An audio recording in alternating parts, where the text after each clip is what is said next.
Greetings. This is video number 21 of the poem Savitri by Sri Aurobindo. I'm about to read Canto 5 of Book 7, The Finding of the Soul. Onward she passed, seeking the soul's mystic cave. At first she stepped into a night of God. The light was quenched that helps the laboring world, the power that struggles and stumbles in our life. This inefficient mind gave up its thoughts, the striving heart its unavailing hopes. All knowledge failed in the idea's forms, and wisdom screened in awe her lowly head, feeling a truth too great for thought or speech. Formless, ineffable, forever the same. An innocent and holy ignorance, adored like one who worships formless God, the unseen light she could not claim nor own. In a simple purity of emptiness, her mind knelt down before the unknowable. All was abolished save her naked self and the prostrate yearning of her surrendered heart. There was no strength in her, no pride of force. The lofty burning of desire had sunk, ashamed, a vanity of separate self. The hope of spiritual greatness fled.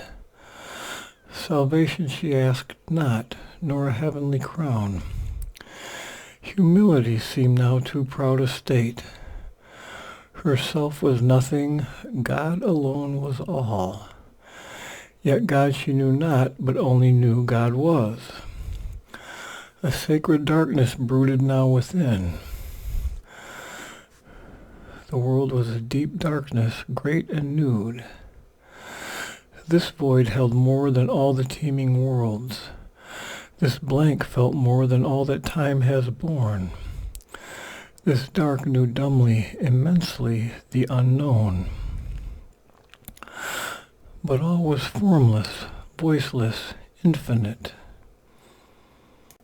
As might a shadow walk in a shadowy scene, a small naught passing through a mightier naught, a night of person in a bare outline, crossing a fathomless impersonal night. Silent she moved, empty and absolute. In endless time her soul reached a wide end. The spaceless vast became her spirit's place. At last a change approached, the emptiness broke. A wave rippled within, the world had stirred. Once more her inner self became her space. There was felt a blissful nearness to the goal. Heaven leaned low to kiss the sacred hill. The air trembled with passion and delight. Arose a splendor on a tree of dreams. The face of dawn out of mooned twilight grew. Day came, priest of a sacrifice of joy, into the worshipping silence of her world. He carried immortal luster as his robe, trailed heaven like a purple scarf, and wore as his vermilion caste mark a red sun. As if an old remembered dream come true, she recognized in her prophetic mind the imperishable luster of that sky, the tremulous sweetness of that happy air, and, covered from mind's view and life's approach, the mystic cavern in the sacred hill, and knew the dwelling of her secret soul. As if in some Elysian occult depth, truth's last retreat from thought's profaning touch, as if in a rock temple's solitude hid, God's refuge from an ignorant worshipping world. It lay withdrawn even from life's inner sense, receding from the entangled heart's desire. A marvelous brooding twilight met the eyes, and a holy stillness held that voiceless space. An awful dimness wrapped the great rock doors, carved in the massive stone of matter's trance. Two golden serpents round the lintel curled, enveloping it with their pure and dreadful strength, looked out with wisdom's deep and luminous eyes. An eagle covered it with wide conquering wings. Flames of self-lost immobile reverie, doves crowded the grey musing cornices, like sculptured postures of white-bosomed peace. Across the threshold sleep she entered in, and found herself amid great figures of gods, conscious in stone and living without breath, watching with fixed regard the soul of man, executive figures of the cosmic self, world symbols of immutable potency. On the walls covered with significant shapes looked at her the life scene of man and beast, and the high meaning of the life of gods. The power and necessity of these numberless worlds, and faces of beings and stretches of world space, spoke the succinct and inexhaustible hieratic message of the climbing planes. In their immensitude signing infinity, they were the extension of the self of God, and housed, impassively receiving all, his figures and his small and mighty acts, and his passion and his birth and life and death, and his return to immortality. To the abiding and eternal is their climb, to the pure existence everywhere the same, to the sheer consciousness and the absolute force, and the unimaginable and formless bliss, to the mirth in time and the timeless mystery of the triune being who is all and one, and yet is no one but himself apart. There was no step of breathing men, no sound, only the living nearness of the soul. Yet all the worlds and God himself were there, for every symbol was a reality, and brought the presence which had given it life. All this she saw and inly felt and knew, not by some thought of mind, but by the self, a light not born of sun or moon or fire, a light that dwelt within and saw within, shedding an intimate visibility, made secrecy more revealing than the word. Our sight and sense are a fallible gaze and touch, and only the Spirit's vision is wholly true. As thus she passed in that mysterious place, through room and room, through door and rock-hewn door, she felt herself made one with all she saw. A sealed identity within her woke. She knew herself the beloved of the Supreme. These gods and goddesses were he and she. The mother was she of beauty and delight, the word in Brahma's vast creating clasp, the world puissance on Almighty Shiva's lap, the master and the mother of all lives, watching the worlds their twin regard had made, and Krishna and Radha forever entwined in bliss, the adorer and adored, self-lost and one. In the last chamber on a golden seat, one sat whose shape no vision could define. Only one felt the world's unattainable fount, a power of which she was a straying force, an invisible beauty, goal of the world's desire, a sun of which all knowledge is a beam, a greatness without whom no life could be. Thence all departed into silent self, and all became formless and pure and bare. Then through a tunnel dug in the last rock, she came out where there shone a deathless sun. A house was there all made of flame and light. And crossing a wall of doorless living fire, there suddenly she met her secret soul. A being stood, immortal in transience, deathless, dallying with momentary things, in whose wide eyes of tranquil happiness, which pity and sorrow could not abrogate, infinity turned its gaze on finite shapes. Observer of the silent steps of the hours, eternity upheld the minute's acts, and the passing scene of the everlasting's play. In the mystery of its selecting will, in the divine comedy a participant, the Spirit's conscious representative, God's delegate in our humanity, comrade of the universe, the transcendence ray, she had come into the mortal body's room to play at ball with time and circumstance. A joy in the world, her master movement here. The passion of the game lighted her eyes. A smile on her lips welcomed earth's bliss and grief. A laugh was her return to pleasure and pain. All things she saw as a masquerade of truth, disguised in the costumes of ignorance, crossing the years to immortality. All she could front with the strong spirit's peace.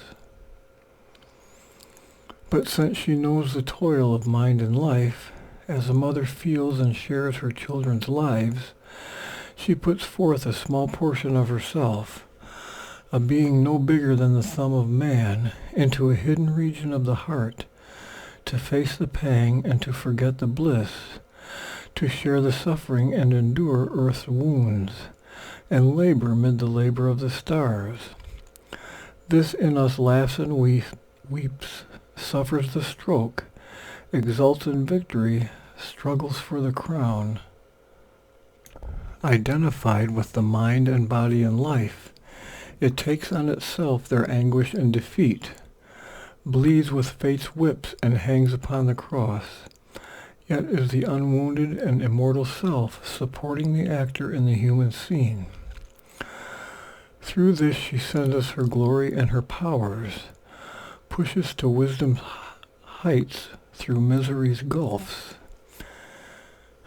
That's not the only way. She gives us strength to do our daily task, and sympathy that partakes of others' grief, and the little strength we have to help our race.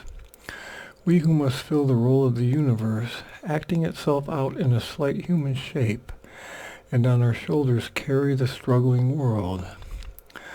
This is in us, the Godhead small and marred, in this human portion of divinity. She seats the greatness of the soul in time, to uplift from light to light, from power to power, till on a heavenly peak it stands, a king, in body weak, in its heart an invincible might. It climbs stumbling, held up by an unseen hand, a toiling spirit in a mortal shape. Here in this chamber of flame and light they met. They looked upon each other, knew themselves, the secret deity and its human part, the calm, immortal, and the struggling soul. Then with a magic transformation speed, they rushed into each other and grew one. Once more she was human upon earthly soil, in the muttering night amid the rain-swept woods, in the rude cottage where she sat in trance. That subtle world withdrew deeply within, behind the sunveil of the inner sight. But now the half-opened lotus bud of her heart had bloomed and stood disclosed to the earthly ray. In an image shown revealed her secret soul. There was no wall severing the soul and mind, no mystic fence guarding from the claims of life. In its deep lotus home her being sat, as if on concentration's marble seat, calling the mighty mother of the worlds to make this earthly tenement her house. As in a flash from a supernal light, a living image of the original power, a face, a form came down into her heart, and made of it its temple and pure abode. But when its feet had touched the quivering bloom, a mighty movement rocked the inner space, as if a world were shaken and found its soul. Out of the inconscious, soulless, mindless night, a flaming serpent rose released from sleep. It rose billowing its coils and stood erect, and climbing mightily, stormily on its way, it touched her centers with its flaming mouth.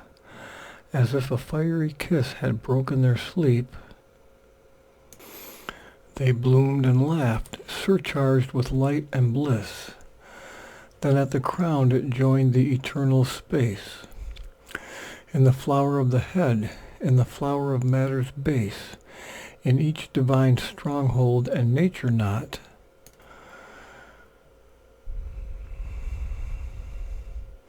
it held together the mystic stream which joins the viewless summits with the unseen depths. The string of forts that make the frail defense, safeguarding us against the enormous world, are lines of self-expression in its vast. An image sat of the original power, wearing the mighty mother's form and face, armed, bearer of the weapon and the sign, whose occult might no magic can imitate. Manifold yet one she sat, a guardian force. A savior gesture stretched her lifted arm, and symbol of some native cosmic strength, a sacred beast lay prone below her feet. A silent, flame-eyed mass of living force.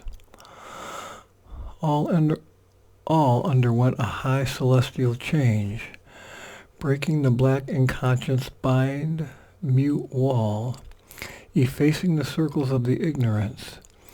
Powers and divinities burst flaming forth.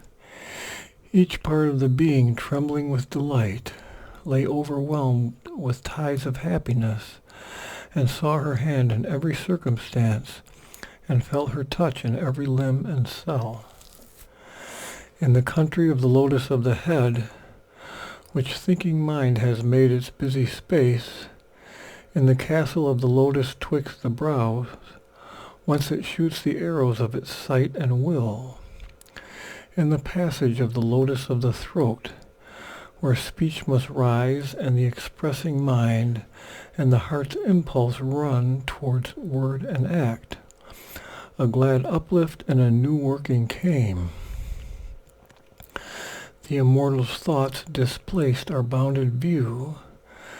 The immortal's thoughts replaced earth's drab idea and sense. All things now bore a deeper, heavenlier sense. A glad, clear harmony marked their truth's outlines, reset the balance and measures of the world. Each shape showed its occult design, unveiled God's meaning in it for which it was made, and the vivid splendor of his artist's thought. A channel of the mighty mother's choice, the immortal's will took into its calm control our blind or erring government of life, a loose republic once of wants and needs, then bowed to the uncertain sovereign mind.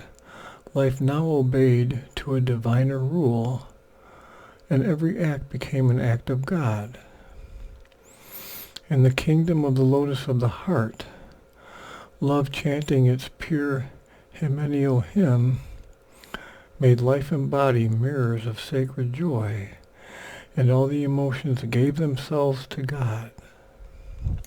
In the navel lotus's broad imperial range, its proud ambitions and its master lusts were tamed into instruments of a great calm sway to do a work of God on earthly soil.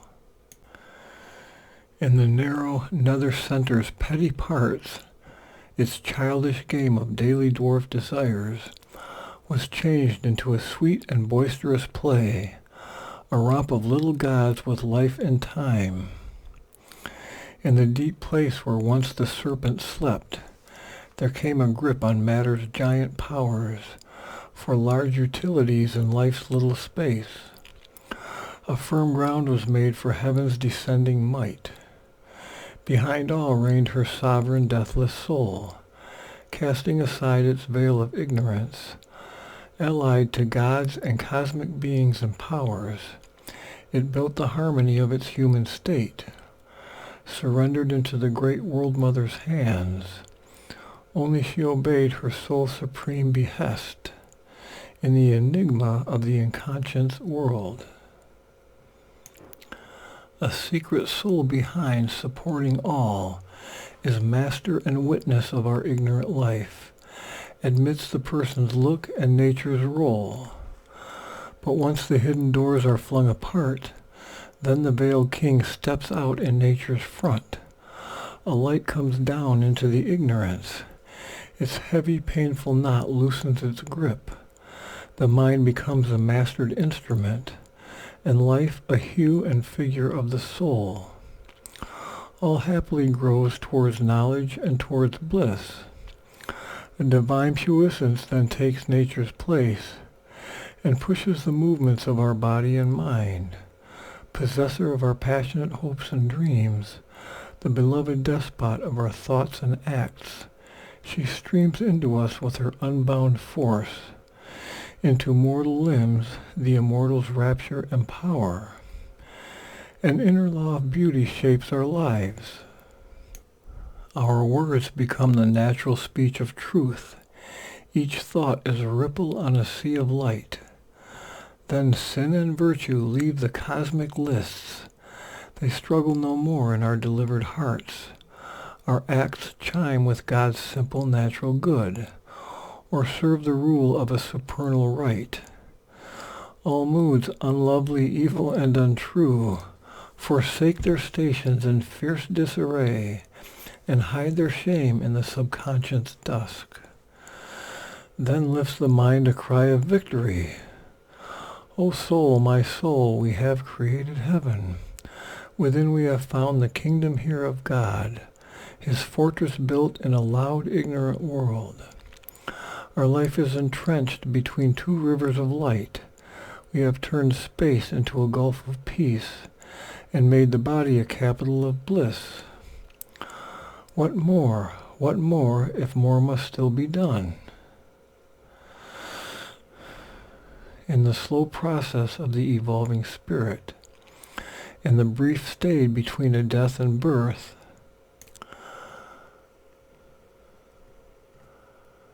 a first perfection stage is reached at last. Out of the wood and stone of our nature's stuff, a temple is shaped where the high gods could live. Even if the struggling world is left outside, one man's perfection still can save the world. There is won a new proximity to the skies, a first betrothal of earth to heaven, a deep concordant between truth and life. A camp of God is pitched in human time. That is the end of Canto 5. Canto 6, Nirvana and the Discovery of the All-Negating Absolute. A calm, slow sun looked down from tranquil heavens, a routed, sullen rearguard of retreat. The last rains had fled murmuring across the woods, or failed, a sibilant whisper mid the leaves, and the great blue enchantment of the sky recovered the deep rapture of its smile. Its mellow splendor, unstressed by storm-licked heats, found room for a luxury of warm, mild days. The night's cold treasure of autumnal moons came floating, shipped through the ripples of fairy air, and Savitri's life was glad, fulfilled like earth's. She had found herself, she knew her being's aim. Although her kingdom of marvelous change within remained unspoken in her secret breast, All that lived round her felt its magic's charm. The trees' rustling voices told it to the winds. Flowers spoke in ardent hues and unknown joy, and birds caroling became a canticle. The beasts forgot their strife and lived at ease. Absorbed in wide communion with the unseen, the mild ascetics of the woods received a sudden greatening of their lonely muse. This bright perfection of her inner state poured overflowing into her outward scene, made beautiful, though common, natural things, and action wonderful, and time divine. Even the smallest, meanest work became a sweet or glad and glorious sacrament, an offering to the self of the great world, or a service to the one in each and all. A light invaded all from her being's light. Her heartbeat's dance communicated bliss. Happiness grew happier, shared with her by her touch, and grief some solace found when she drew near. Above the cherished head of Satyavan, she saw not now fate's dark and lethal orb. A golden circle round a mystic sun disclosed to her newborn predicting sight the cyclic rondure of a sovereign life. In her visions and deep-etched veridical dreams, in brief shiftings of the future's heavy screen, he lay not by a dolorous decree, a victim in the dismal anther of death, or borne to blissful regions far from her, forgetting the sweetness of earth's warm delight, forgetting the passionate oneness of love's clasp, absolved in the self-wrapped immortal's bliss. Always he was with her, a living soul that met her eyes with close enamored eyes, a living body near to her body's joy, but now no longer in these great wild woods, in kinship with the days of bird and beast, and leveled to the bareness of earth's brown breast, but mid the thinking high-built lives of men, in tapestried chambers and on crystal floors, in armored town or garden pleasure walks, even in distance closer than her thoughts, body to body near, soul near to soul, moving as if by a common breath and will, they were tied in the single circling of their days, together by love's unseen atmosphere, inseparable like the earth and sky. Thus for a while she trod the golden path. This was the sun before abysmal night. Once, as she sat in deep felicitous muse, still quivering from her lover's strong embrace, and made her joy a bridge twixt earth and heaven, an abyss yawned suddenly beneath her heart. A vast and nameless fear dragged at her nerves, as drags a wild beast its half-slaughtered prey. It seemed to have no den from which it sprang. It was not hers, but hid its unseen cause. Then rushing came its vast and fearful fount, a formless dread with shapeless endless wings, filling the universe with its dangerous breath. A denser darkness than the night could bear enveloped the heavens and possessed the earth. A rolling surge of silent death, it came curving round the far edge of the quaking globe, effacing heaven with its enormous stride. It willed to expunge the choked and anguished air, and end the fable of the joy of life. It seemed her very being to forbid, abolishing all by which her nature lived, and labored to blot out her body and soul. A clutch of some half-seen invisible, an ocean of terror and of sovereign might, a person in a black infinity. It seemed to cry to her without thought or word, the message of its dark eternity, and the awful meaning of its silences. Out of some sullen monstrous fast arisen, out of an abysmal deep of grief and fear, imagined by some blind regardless self, a consciousness of being without its joy, empty of thought, incapable of bliss, that felt life blank and nowhere found a soul, a voice to the dumb anguish of the heart, conveyed a stark sense of unspoken words. In her own depths she heard the unuttered thought that made unreal the world and all life meant. Who art thou who claimest thy crown of separate birth? The illusion of thy soul's reality and personal godhead on an ignorant globe in the animal body of imperfect man?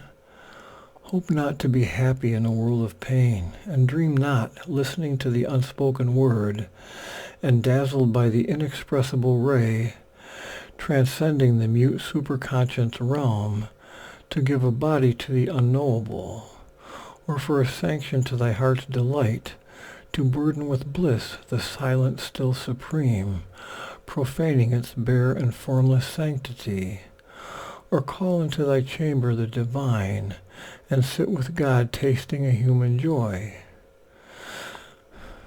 I have created all I devour. I am death and the dark terrible mother of life. I am Kali, black and naked in the world. I am Maya, and the universe is my cheat. I lay waste human happiness with my breath, and slay the will to live, the joy to be, that all may pass back into nothingness, and only abide the eternal and absolute. For only the blank eternal can be true. All else is a shadow and flash in mind's bright glass. Mind, hollow mirror in which ignorance sees a splendid figure of its own false self, and dreams it sees a glorious solid world. O soul, inventor of man's thoughts and hopes, thyself the invention of the moment's stream, illusion's center or subtle apex point, at last know thyself, from vain existence cease. A shadow of the negating absolute, the intolerant darkness traveled surging past, and ebbed in her the formidable voice. It left behind her inner world laid waste. A barren silence weighed upon her heart. Her kingdom of delight was there no more. Only her soul remained, its emptied stage, awaiting the unknown eternal will. Then from the heights a greater voice came down, the word that touches the heart and finds the soul, the voice of light after the voice of night. The cry of the abyss drew heaven's reply. A might of storm, chased by the might of the sun. O soul, bear not thy kingdom to the foe. The foe, F-O-E. Consent to hide thy royalty of bliss, lest time and fate find out its avenues, and beat with thunderous knock upon thy gates. Hide whilst thou canst thy treasure of separate self, behind the luminous ramparts of thy depths, till of a vaster empire it grows part. But not for self alone the self is one. Content abide not with one conquered realm. Adventure all to make the whole world thine. To break into greater kingdoms turn thy force. Fear not to be nothing that thou mayst be all. Assent to the emptiness of the Supreme, that all in thee may reach its absolute. Accept to be small and human on the earth, interrupting thy newborn divinity, that man may find his utter self in God. If for thy own sake only thou hast come, an immortal spirit into the mortal's world, to found thy luminous kingdom in God's dark, in the inconscious realm one shining star, one door in the ignorance opened upon light, Why hadst thou any need to come at all? Thou hast come down into a struggling world to aid a blind and suffering mortal race, to open to light the eyes that could not see, to bring down bliss into the heart of grief, to make thy life a bridge twixt earth and heaven. If thou wouldst save the toiling universe, the vast universal suffering feel as thine, thou must bear the sorrow that thou claimest to heal. The daybringer must walk in darkest night. He who would save the world must share its pain. If he knows not grief, how shall he find grief's cure? If far he walks above mortality's head, how shall the mortal reach that too high path? If one of theirs they see scale heaven's peaks, men then can hope to learn that Titan climb. God must be born on earth and be as man, that man being human may grow even as God. He who would save the world must be one with the world. All suffering things contain in his heart's space, and bear the grief and joy of all that lives. His soul must be wider than the universe, and feel eternity as its very stuff, rejecting the moment's personality, know itself older than the birth of time, creation an incident in its consciousness. Arcturus and Belphegor, grains of fire, circling in a corner of its boundless self, in the calm infinity it has become. If thou wouldst a little loosen the vast chain, draw back from the world that the idea has made, thy mind's selection from the infinite, thy senses' gloss on the infinitesimal's dance, then shalt thou know how the great bondage came. Banish all thought from thee, and be God's void. Then shalt thou uncover the unknowable, and the superconscious conscience grow on thy tops. And the superconscious conscious grow on thy tops. Infinity's vision through thy gaze shall pierce. Thou shalt look into the eyes of the unknown, find the hid truth in things seen null and false. Behind things known discover the mysteries rear. Thou shalt be one with God's bare reality and the miraculous world he has become, and the diviner miracle still to be, when nature, who is now unconscious God, translucent grows to the eternal's light, her seeing his sight, her walk his steps of power, and life is filled with a spiritual joy, and matter is the Spirit's willing bride. Consent to be nothing and none, dissolve time's work, cast off thy mind, step back from form and name, annul thyself that only God may be. Thus spoke the mighty and uplifting voice, and Savitri heard. She bowed her head and mused, plunging her deep regard into herself, in her soul's privacy in the silent night. Aloof and standing back, detached and calm, a witness of the drama of herself, a student of her own interior scene, she watched the passion and the toil of life, and heard in the crowded thoroughfares of mind the unceasing tread and passage of her thoughts. All she allowed to rise that chose to stir, calling, compelling naught, forbidding naught, she left all to the process formed in time, and the free initiative of nature's will.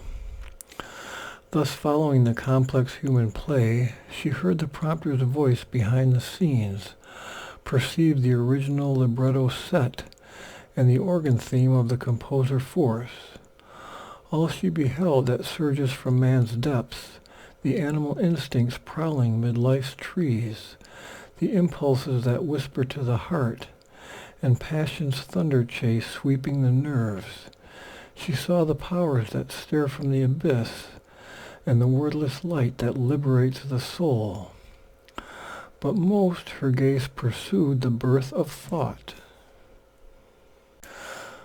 A franchise from the look of surface mind, she paused not to survey the official case, the issue of forms from the office of the brain, its factory of thought sounds and soundless words, and voices stored within unheard by men, and voices stored within unheard by men, its mint and treasury of shining coin.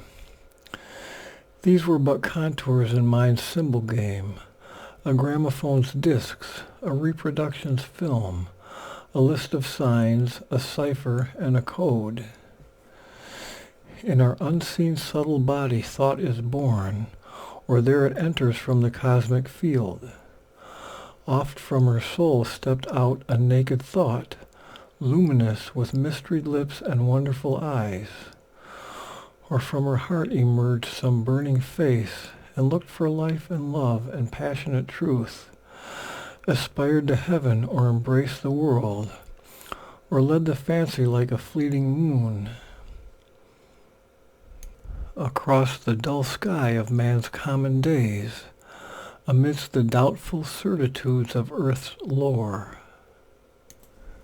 To the celestial beauty of faith gave form, as if at flower prints in a dingy room, laughed in a golden vase one living rose. A thaumaturgist sat in her heart's deep, compelled the forward stride, the upward look, till wonder leaped into the illumined breast, and life grew marvelous with transfiguring hope. A seeing will pondered between the brows, thoughts, glistening angels, stood behind the brain in flashing armor, folding hands of prayer, and poured heaven's rays into the earthly form. Imaginations flamed up from her breast, unearthly beauty, touches of surpassing joy, and plans of miracle, dreams of delight. Around her navel lotus clustering close, her large sensations of the teeming worlds streamed their dumb movements of the unformed idea. Invading the small sensitive flower of the throat, they brought their mute, unuttered resonances to kindle the figures of a heavenly speech. Below, desires formed their wordless wish, and longings of physical sweetness and ecstasy translated into the accents of a cry, their grasp on objects and their clasp on souls. Her body's thoughts climbed from her conscious limbs and carried their yearnings to its mystic crown, where nature's murmurs meet the ineffable. But for the mortal prisoned in outward mind, all must present their passports at its door. Disguised, they must don the official cap and mask, or pass as manufacturers of the brain, unknown their secret truth and hidden source. Only to the inner mind they speak direct, put on a body and assume a voice. Their passage seen, their message heard and known. Their birthplace and their natal mark revealed, and stand confessed to an immortal sight, are nature's messengers to the witness soul, impenetrable, withheld from mortal sense. The inner chambers of the spirit's house disclose to her their happenings and their guests. Eyes look through crevices in the invisible wall, and through the secrecy of unseen doors there came into mind's little frontal room thoughts that enlarged our limited human range, lifted the ideal's half-quenched or sinking torch, or peered through the finite at the infinite. A sight opened upon the invisible, and sensed the shapes that mortal eyes see not, the sounds that mortal listening cannot hear, the blissful sweetness of the intangible's touch, The objects that to us are empty air are there the stuff of daily experience, and the common pablum of sense and thought. The beings of the subtle realms appeared, and scenes concealed behind our earthly scene. She saw the life of remote continents, and distance deafened not to voices far. She felt the movements crossing unknown minds. The past events occurred before her eyes. The great world's thoughts were part of her own thought. The feelings dumb forever and unshared, the ideas that never found an utterance. The dim subconscious incoherent hints laid bare a meaning twisted, deep, and strange, the bizarre secret of their fumbling speech, their links with underlying reality. The unseen grew visible and audible. Thoughts leaped down from a superconscious field, like eagles swooping from a viewless peak. Thoughts gleamed up from the screened subliminal depths, like golden fishes from a hidden sea. This world is a vast, unbroken totality. A deep solidarity joins its contrary powers. God's summits look back on the mute abyss. So man evolving to divinest heights, colloquies still with the animal and the jinn. The human Godhead with stargazer eyes lives still in one house with the primal beast. The high meets the low, all is a single plan. So she beheld the many births of thought, if birth can be of what eternal is. For the Eternal's powers are like himself, timeless in the timeless, in time ever born. This too she saw, that all in outer mind is made, not born, a product perishable, forged in the body's factory by earth force. This mind is a dynamic small machine producing ceaselessly till it wears out, with raw materials drawn from the outside world, the patterns sketched out by an artist god. Often our thoughts are finished cosmic wares, admitted by a silent office gate, and pass through the subconscious galleries, then issued in time's mart as private make. For now they bear the living person's stamp, a trick, a special hue claims them for his own. All else is nature's craft, and this too hers. Our tasks are given, we are but instruments. Nothing is all our own that we create. The power that acts in us is not our force. The genius too receives from some high fount, concealed in the supernal secrecy, the work that gives him an immortal name. The word, the form, the charm, the glory and grace are mission sparks from a stupendous fire, a sample from the laboratory of God, of which he holds the patent upon earth. Comes to him wrapped in golden coverings.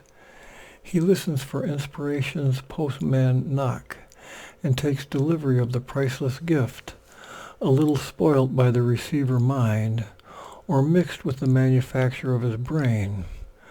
When least defaced, then it is most divine. Although his ego claims the world for its use, man is a dynamo for the cosmic work. Nature does most in him, God the high rest. Only his soul's acceptance is his own. This independent, once a power supreme, self-born before the universe was made, accepting cosmos, binds himself nature's serf, till he becomes her freedman, or God's slave. This is the appearance in our mortal front. Our greater truth of being lies behind. Our consciousness is cosmic and immense.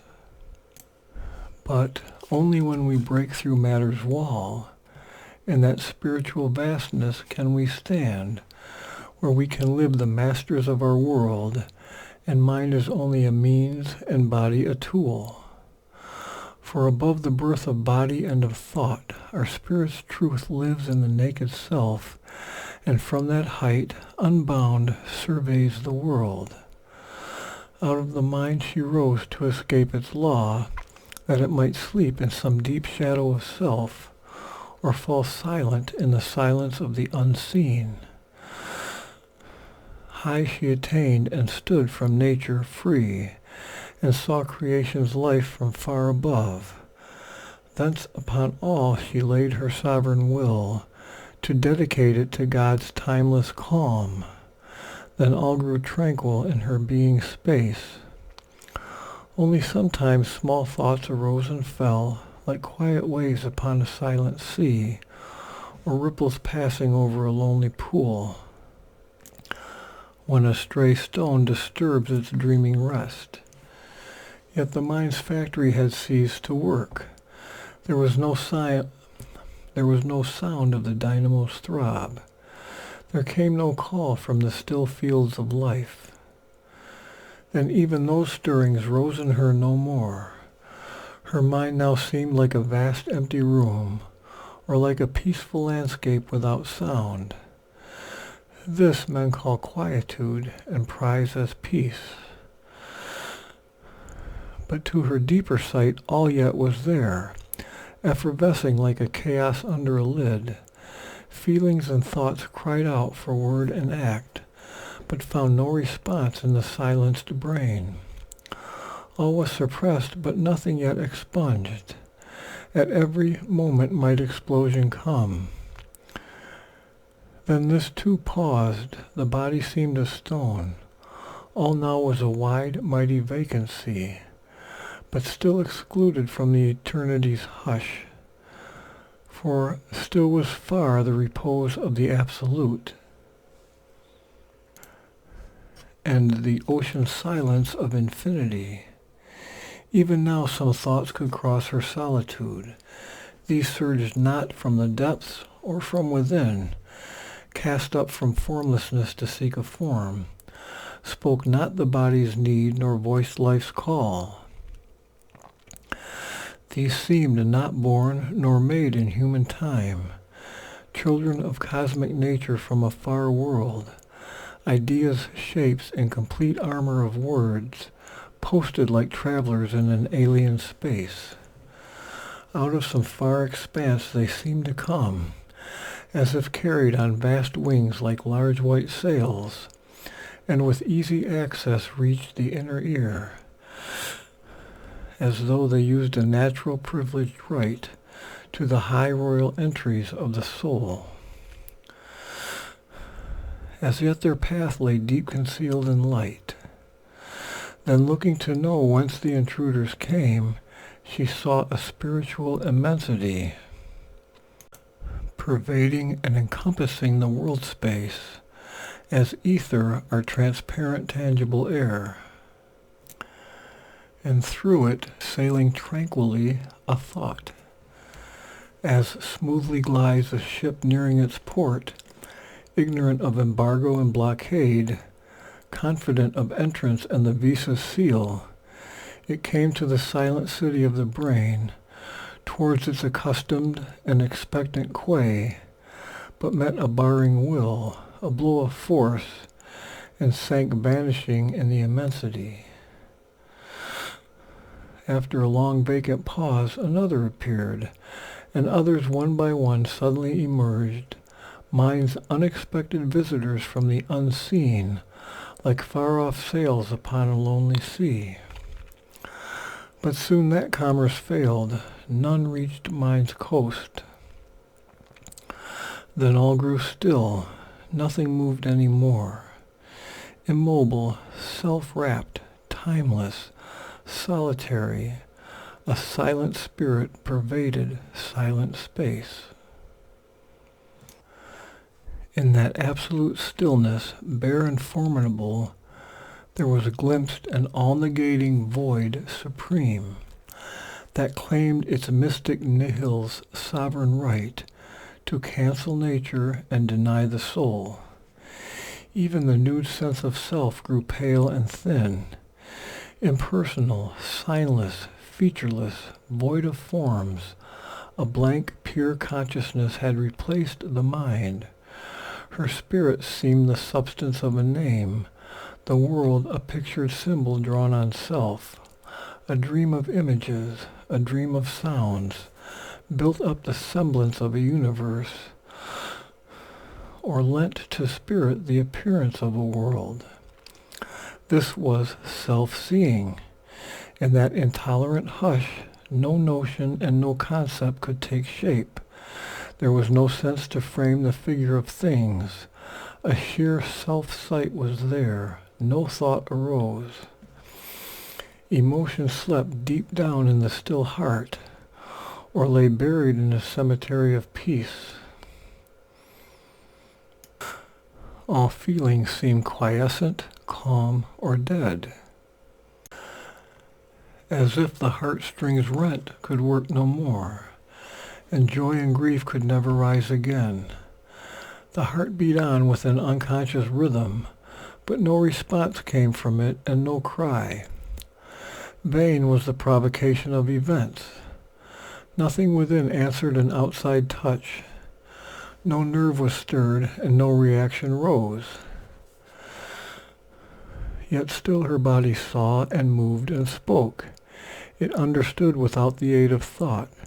It said whatever needed to be said. It did whatever needed to be done.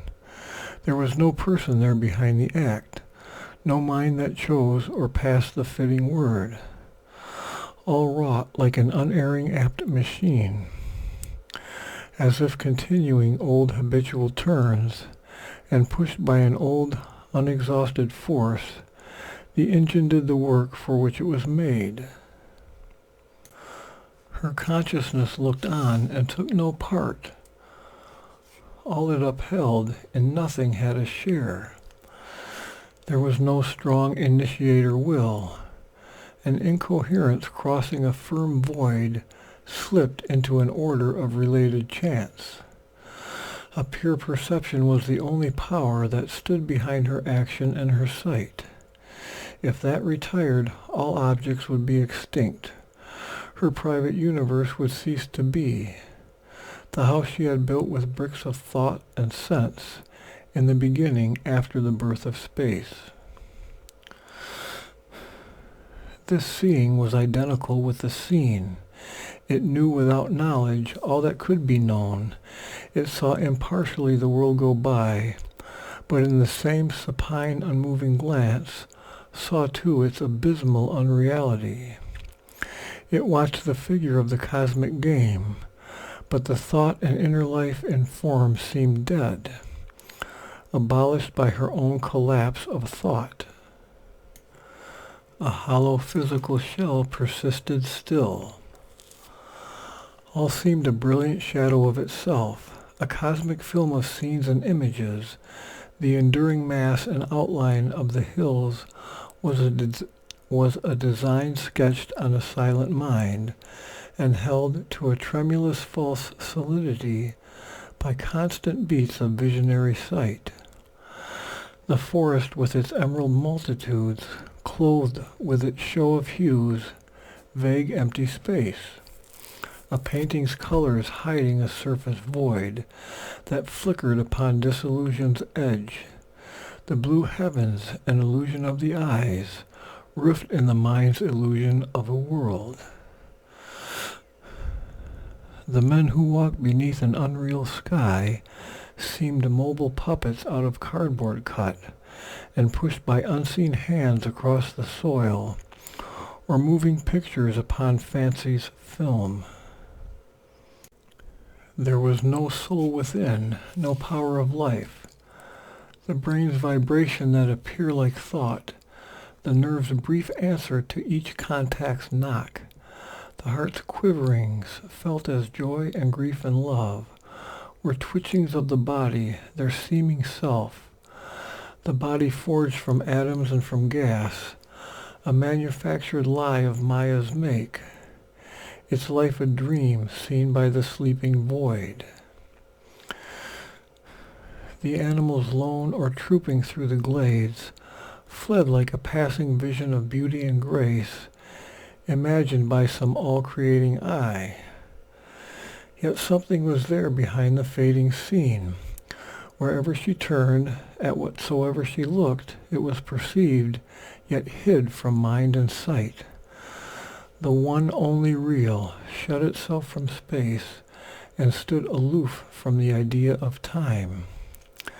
Its truth escaped from shape and line and hue.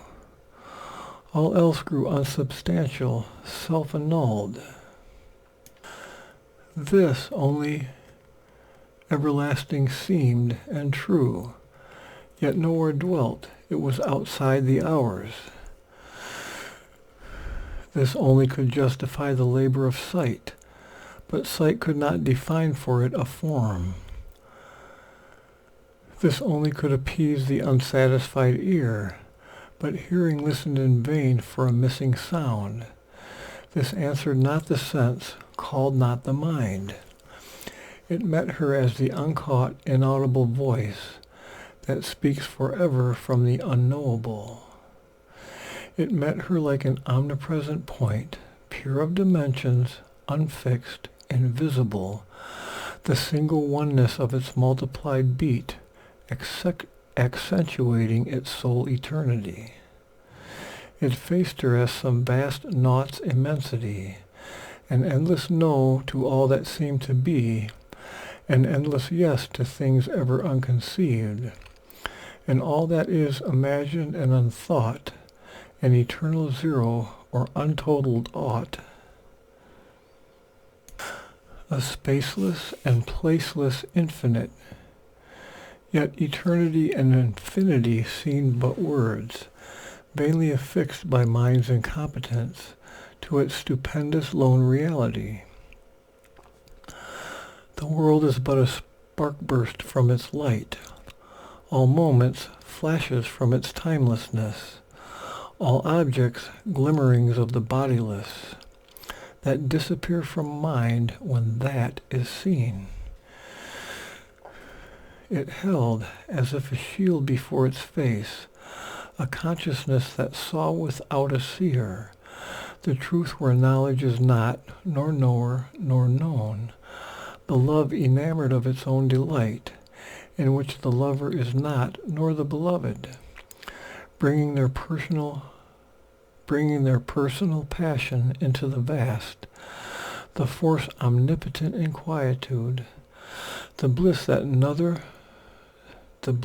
none can ever hope to taste.